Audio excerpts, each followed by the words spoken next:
Hi, this is Sarit Switzer, and welcome to the It Is Taught podcast, a podcast devoted to the teachings of Rabbi Shneur Zalman of Liadi as recorded in his most famous work, the Tanya. My hope for this show is to make these teachings accessible and relatable to the average person, regardless of prior Jewish education or affiliation. The episodes follow the prescribed daily study portions and are meant to serve as practical lessons in how to live your life as your true self and develop an authentic and powerful relationship with your Creator. I have personally experienced the effects the study of this work has had on me, and I'm excited to share what I can of this knowledge with you. So please join me on this journey of learning, self-growth, and connection with your source.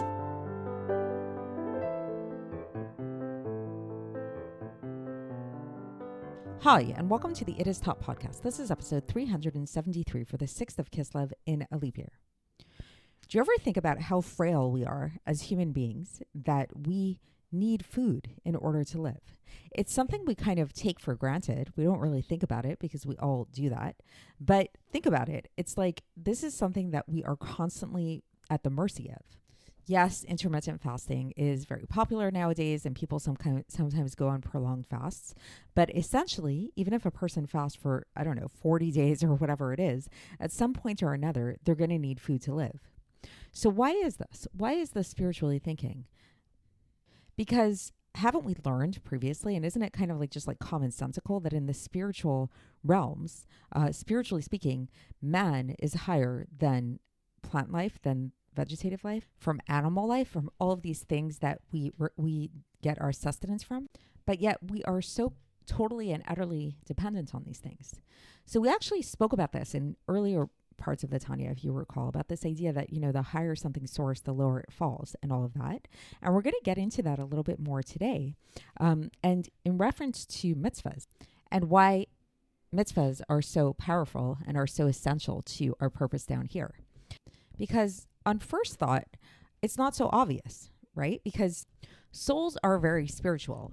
And as we've spoken about in the past, people tend to make the mistake in equating spirituality with godliness when we've already spoken about how these are not one and the same. But nevertheless, we can understand this reasoning because, there is something to be said about being in a very spiritual state where you're not a slave to your physical needs. We think about Yom Kippur, for example, as being, the holiest day of the year when we don't eat, we don't drink, we don't engage in marital relations. We really divest ourselves of anything physical, and we liken ourselves to angels. And what could be higher than an angel, right? So we definitely see a certain glorification of spirituality in the context of Judaism. On the other hand, we know that Yom Kippur is really just one day out of the year, and that most of Judaism actually involves very physical things. Think about Shabbos. We eat, we do Kiddush, we drink wine, we light Shabbos candles. These are all very physical things that we do. So what's this all about? So we're going to delve into this today, and we're going to delve into it from a few different perspectives, and we're going to discuss why doing mitzvahs is ultimately God's purpose of creation, and again focusing on why the performance of mitzvahs is far superior than just having lofty intentions and developing a sense of love and fear of God, even though we don't want to dismiss those things again. And it's very nice to develop a very strong sense of love and fear of God in our souls. But nevertheless, these cannot replace the actual performance of the mitzvahs. So today's Tanya is actually kind of divided into two different sections, answering this question from two different angles. The first angle is going to be discussing the spiritual root of Jewish souls versus the spiritual root of the physical world, which weirdly enough, perhaps paradoxically enough, and there's many discussions in Chassidus about how this works, the spiritual root source of the physical world is actually higher than the spiritual root source of our souls. How can this be? Well, if you've been following along and you've heard my discussion about the shattering of the vessels, this whole idea that Hashem, in the beginning, he manifested his energies in such a powerful way that they couldn't coexist with each other, and there was just chaos. And then from that chaos, there was this shattering of the vessels that ultimately turned into a certain level of rectification. So our souls actually come from that rectified place. Our souls are pure, they're rectified, they're perfect in their source. The world in which we live in, however, is not. The world in which we live in is chaotic, as we can see pretty much on a daily basis. Read the news, look around you. It's a pretty chaotic world. And in fact, this chaos, actually, the source of it is in a very lofty chaos. It's in the chaos above, high up in the world, which that level of chaos actually comes from a place that's higher than the level of rectification. In Hebrew, we call these terms tohu, which is chaos, and tikkun, which is order. So while tikkun is definitely the place that we want to be in, the world we want to reside in, the place that our souls feel good in, is this rectified. We like to live in a clean house, so to speak.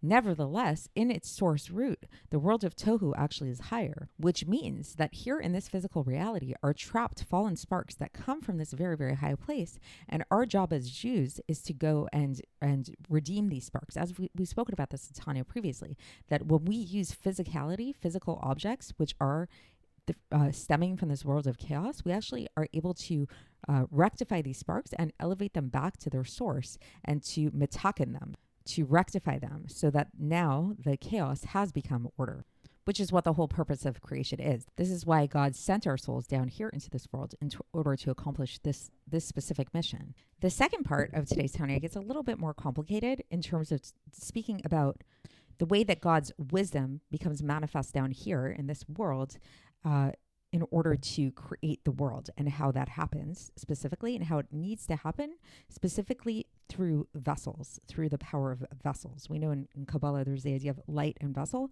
and we're going to talk about how vessels have an advantage over light in two ways, even though vessels technically are on a lower level than light. On the other hand, light serves as a radiance, whereas the vessel contains the essence of something. One way to think about this is, like, let's say you have a glass cup in a very, very dark room, and the room is so dark that you can't see the cup. But then you take a light and you shine a light, let's say a colored light, let's say a red light, into that cup. So then all of a sudden you can see the cup. However, what is more the essence of the cup? Is it the light that you're seeing? Well, the light looks very fancy and it looks very interesting and all that. That's what's giving you the ability to see the cup. But the vessel of the cup itself is more essentially what the cup is, even though you don't actually see it without the light, right? So that's power number one of what a vessel has. The second power that a vessel has that is missing with the light is that the vessel has the power to create. So just like, again, let's keep talking about cups. So, you need actual tools in order to create cups. You can have ideas and designs in your head of what different kind of cups should look like, but unless you actually go out there and you actually create the cup using tools, using physical objects, you won't have a cup. A much bigger example of light and vessel that is an analogy that the Alter Rebbe is going to bring up is in terms of the birth of a child and the connection that the father has to their son or daughter. And how the light in this case can be considered to be the father in terms of his personalities, his intellect, his emotions, all of these different things that, when you think about this person, this is what you would call them. And however, their vessel is actually, believe it or not, the sperm of the father.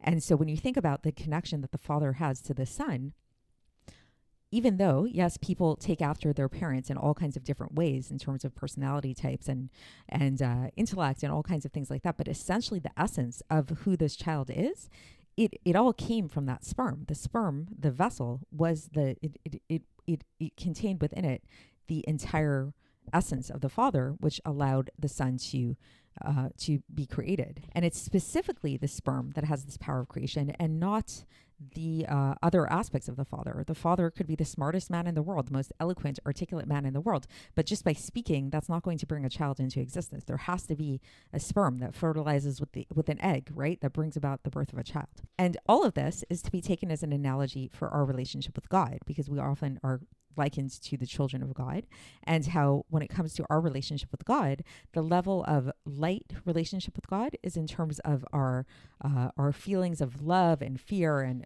our intellectual contemplations and meditations and intentions with God and everything like that.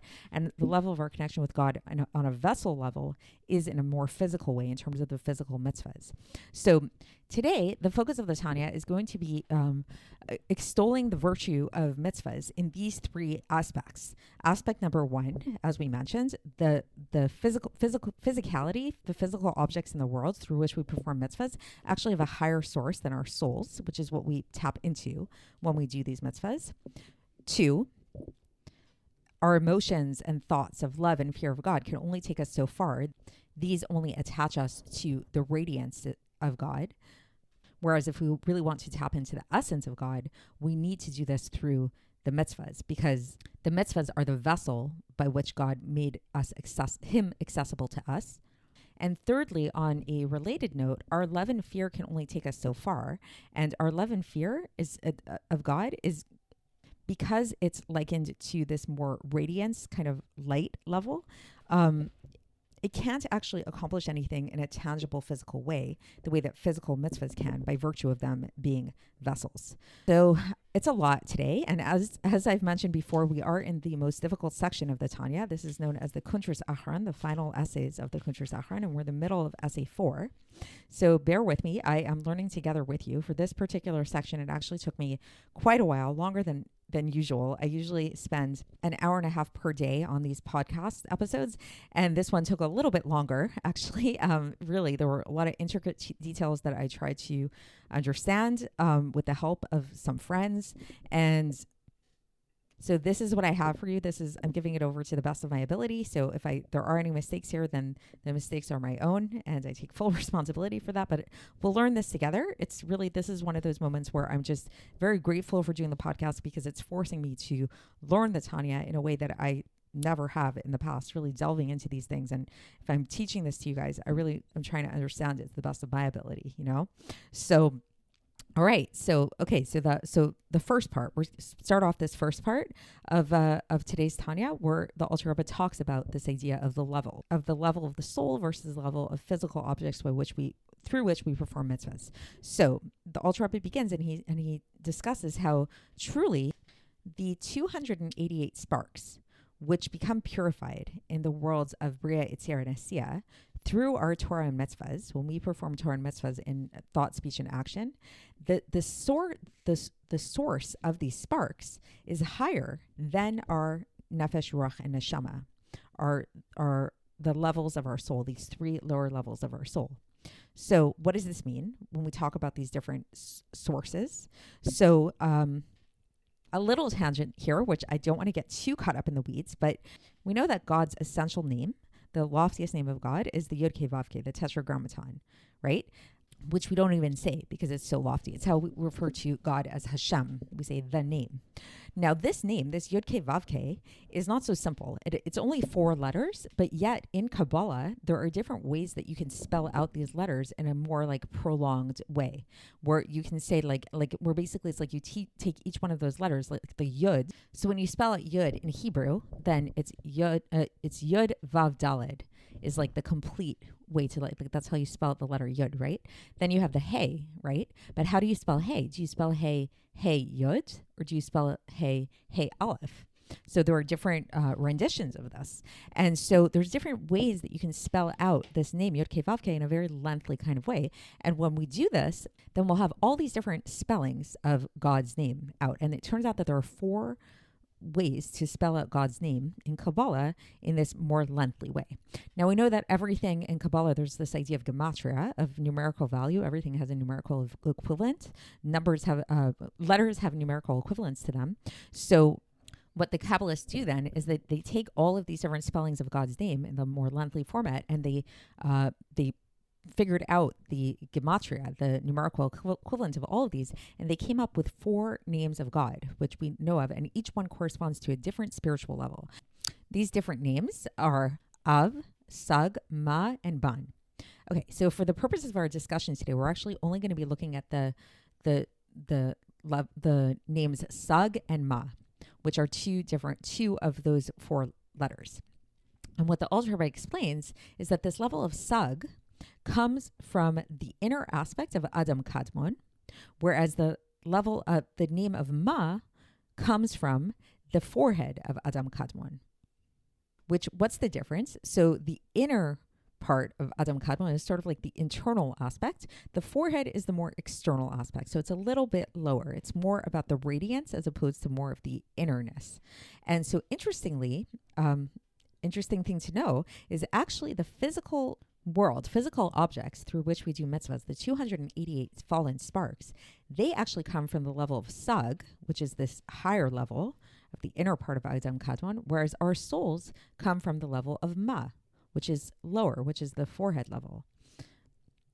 And the Alter Rebbe says that there's an allusion to this idea in Bereshis chapter 36, verse 31, where it says, Lifnei Mloch melech chule, which means before a king ruled over the children of Israel. So what the Alter Rebbe is saying is this is an allusion to the fact that that there's some, that as much as the souls of Israel are very lofty, they come from the level of ma, but actually there's a level that's higher than that. That's the level of sag. And as I explained in the introduction, another way to think about these two levels of sag and ma is that sag is the level of tohu. Sag is the level of chaos, which, yes, it's loftier, but it's chaotic. It couldn't subsist on its own, hence the shattering of the vessels, versus ma is the level of tikkun. It's the level of rectification. This is our souls, which are in a very rectified state that don't need to be rectified in any way. And this is how it works, that we actually rectify food when we eat it. When we consume things from the domem tzemach and chai level of creation, the inanimate, the vegetative, and the animal level of creation, what we're doing is we're rectifying them. And the way that we're able to do this is because we come from this level of ma, which is all about rectification. Whereas these lower beings, these domem, tzemach, and chai, they come from sag. And so we are rectifying the chaos, basically, when we eat. So that's reason number one that the Alter Rebbe gives why we need to perform physical mitzvahs, is because through performing physical mitzvahs, we're rectifying the physicality. We're using our power of rectification, which is the source of our souls, to rectify the chaos that's found in the physical world, within physical things. Okay. Now the Alter Rebbe gets into the second reason for the mitzvahs. What's the second reason for the mitzvahs? Because there's this concept that we don't see God's face. Our experience of God is very limited. We've brought this up previously, and here the Alter Rebbe brings a citation from Shemot chapter 30, verse 23, where it says, "Ufanai lo yirau," my face shall not be seen. So what does this mean? So we've already spoken about this previously, that in Chassidus and Kabbalah, we talk about the face as panim, which is an allusion to pnimius, which is an allusion to the inner aspect, which means that we can't access the inner aspects of God directly.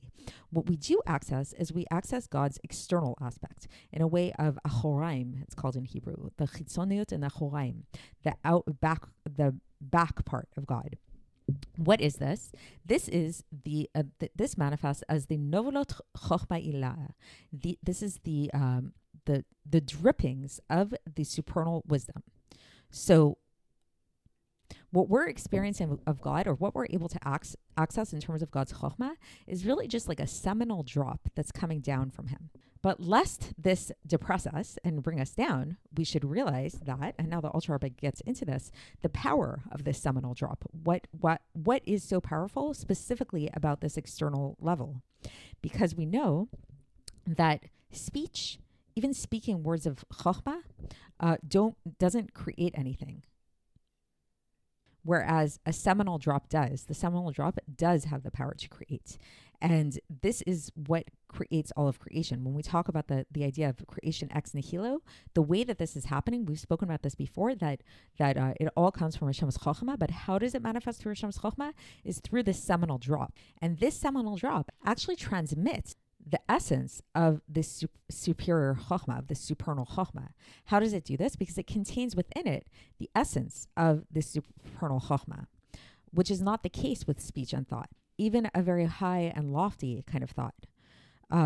We know that this wisdom, this kind of more intellectual type of wisdom, is merely just a radiance, and it just serves as a reflection for the essence of the mind.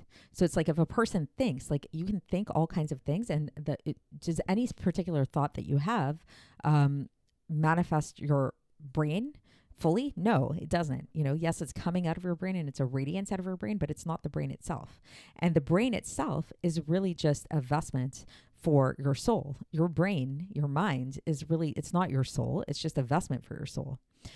Whereas when we think about a seminal drop, this seminal drop actually does contain the essence of the soul. So like if you think about the fact, like if you think about yourself, so you think about, you have a certain thought. Is that thought you? Does that thought contain the essence of you? No, that thought is coming out of your brain. That's the source of where it comes from, but it's not your brain. It's not you. It's just coming out of your brain. And what about your brain? What about your mind? Is that you? No, even though it might seem like it's you, might feel like it's you, like I think, therefore I am. It's not actually you. It's just the way that your soul becomes, your mind is a vehicle, is a vessel for your soul to become vested within your body. So what is you? What are you? If you wanted to say, what is your source? Physically speaking, what is your source? Your source really, it sounds weird, but really is the sperm of your father, which is why if you are a man, your sperm has the ability to create life and contains within it the essence of your child to be born. And by virtue of this reasoning, we can now come to understand the difference between the service of angels versus the service of souls, of Jewish souls, because the service of angels is totally spiritual in nature. It's not, they don't have this ability to procreate. Like they are just, very spiritual kind of beings. So thus their service of God is likened to a kiss. So it's like when God created the angels, this was like, he didn't create them out of, the seminal drop that we're talking about, this Nevlos Chochma. He created them more out of like a radiance, like more out of like, his thoughts. We can kind of think about it. Or on some level there in terms of some kind of radiance. Versus when we talk about our souls actually do come the vessel level, which the vessel level is more this level of the vessel is more likened to, it contains within it the essence. It is likened to that seminal drop. So the key point to take away from here is that there's something about the souls, our Jewish souls, which are essentially connected to God's essence by virtue of the fact that our source is in the vessels. So the question then comes up, the question that's sort of like implied here is that if our souls come from vessels, then why do we have to do mitzvahs? Because one of the virtues of the mitzvahs, as we've learned about, is that they're connected with vessels. They're connected with this level of vessel. And so this is how we connect to God through his essence, through vessels. But if we're saying that the souls come from vessels, then why do we have to actually do mitzvahs, do physical mitzvahs? Wouldn't it be enough for us just to exist and be like, here we are Jews, we are coming from vessels. And so we are manifesting God's essence down here, manifesting the essence of Hashem's Chochmah down here. So the reason why it's not so simple, says the Alter Rebbe, is because the vessels of Atzilus become the souls of the lower worlds, the souls of the worlds of Bria, Yetzirah, and Asiya. And if you've been following along in the Tanya, it's sort of like a pop quiz question, but what happens in the worlds of Bria, Yetzirah, and Asiya? This is a level of intellectual and emotional connection to God, emotional and intellectual love and fear of God. So thus, when we serve God on this level of loving God and fearing God and meditating upon God and connecting to God on that level, then we are liked, even if it's coming from this place of like a very high intellectually based love and fear of God, which is like on the level of Bria, we're connecting to God like angels connect to God, which is like a kiss. We're kissing God because we're connecting to this radiance that's coming forth into the Bria, Yetzirah, and Asiya, that the origin of it, yes, is in the Kalim of Atzilus, but the way that it is manifest is in the Oros, in the light of Bria, Yetzirah, and Asiya. So when we connect to God on the level of intention, on the level of love and fear, we're connecting to God in terms of like a kiss. We're connecting to him on a radiance level. But if we really want to tap into the inner aspect of God, if we really want to tap into the essence of God, which is likened to the seminal drop, we need to do this through vessels, which specifically the vessels are the mitzvahs that we do with physicality down here. As it says, because we can't see God's inner face. So it's like the only way we can connect to God, kind of like paradoxically, is through the outer vessels, which are the physical world. So that's the end of the section today. So I know it's a lot, and believe me, I still have questions on this section. There's so much more to explore. Hopefully this will just like whet your appetite to explore further and learn these concepts in more detail. But just to sum it up very briefly, the basic idea is that it's really important to do physical mitzvahs, and physical mitzvahs are really essential. And we discussed why from two aspects today. Aspect number one is because the physical objects by which we perform mitzvahs come from a higher place than our souls. And so, but in order to redeem these higher sparks out of their chaotic state and into a more rectified state, they need us. They need us to actually do mitzvahs with them, which rectifies them. And then the other aspect, the other reason why doing mitzvahs is so powerful and so important is because if we just connect to God on a level of intention and love and fear emotionally, intellectually, and all of that alone, we're only connecting to God in a more radiant kind of way, in terms of God's radiance. If we want to connect to God in terms of God, the essence of God and the essence of connect to God, the essence of God's supernal chokhmah, supernal wisdom, we need to do it with physicality. Because really physicality, really the vessels, which is a way that we can understand physicality, is the only way that, it's the only tool that can allow us to connect to the essence of something. The way that we see, just like with the birth of a child, that the thoughts of a man, the emotions of a man, the speech of a man, these can't create a child. The only thing that can create the child is actually the seminal drop, the like sort of external manifestation that flows out from the man. That's what specifically has the power of creation. So too, it's specifically the physical mitzvahs that connect us to God in a much more essential way than just our intellectual connection to God, which is more like into kissing God instead of having like an actual like union with God. So that is it for today. And we will continue along these lines tomorrow. I hope tomorrow's episode, it takes me a little bit shorter to prepare for, but I guess this is good practice for this next round that we're going to be doing. So stick with it, and I will speak to you then. Thanks for listening to the It Is Taught podcast, hosted by Sarit Switzer. This podcast is dedicated in loving memory of my maternal grandfather, Avraham Yitzchak ben Binyamin HaKohen of blessed memory. Music by Shoshana. If you enjoyed this episode and would like to support the show, please share it with others and subscribe on YouTube, Apple iTunes, Spotify, or wherever you listen to podcasts. And make sure to leave us a 5-star review. To find out more about the It Is Taught project, including more information on my soon-to-be published book, please visit our website, itistaught.com. To catch the latest from me, follow me on Facebook, Instagram, and Twitter. Looking forward to speaking with you tomorrow, and until then, have a great day.